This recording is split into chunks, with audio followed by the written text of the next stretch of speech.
Hi friends, welcome to my channel. আজ 3রা October 2024। আমরা সবাই সকাল থেকে ওত পেতেছিলাম যে আজ সুপ্রিম কোর্টে 2016 এসএসসি মামলাটা উঠবে এবং মহালয়ার আগের দিন অর্থাৎ 1 অক্টোবর আমরা ভেবেছিলাম যে মহালয়ার পুণ্যতিথিতে তার আগের দিন একটা ভালো খবর পাবো। হলো না।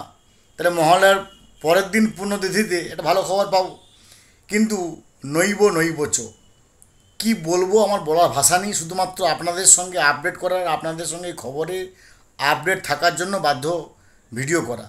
মানে সেই একই রকম জাস্টিস, মানে chief justice of India justice J B Pardiwala এবং জাস্টিস মনোজ কুমার মিশ্রার ডিভিশন সেই বেঞ্চে 34, 35, 36 এই যে তিনটে মামলা, তিনটে কেস নাম্বার, যেখানে 116+5 121টি এসএলপি যুক্ত ছিল, একটা মোশন হিয়ারিংয়ের জন্য উঠলই না।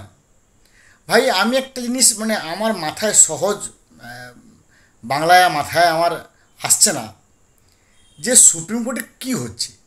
সুপ্রিম কোর্ট মানুষের শেষ আশ্রয়।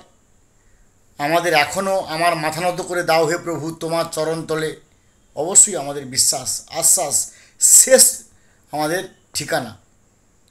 কিন্তু সেখানে একটা মামলা উঠছে না কেন? মোশন হিয়ারিংয়ের জন্য উঠছে না কেন? ডিএ মামলাকে যেমন ফ্রিজ করে 2025 সালে 7 জানুয়ারি করে দেওয়া হয়েছে, তেমন আজকে শুনানি হলো না এবং বলে দেওয়া হলো যে সুপ্রিম কোর্টে এবার ছুটি পড়বে। সুপ্রিম কোর্ট খুলবে 14ই অক্টোবর 2024 এবং তার পরের দিন 15ই অক্টোবর 2024 এটাকে আবার শুনানির জন্য ডেট ধার্য করা হয়েছে। তারিখ পে তারিখ, তারিখ পে তারিখ, তারিখ পে তারিখ।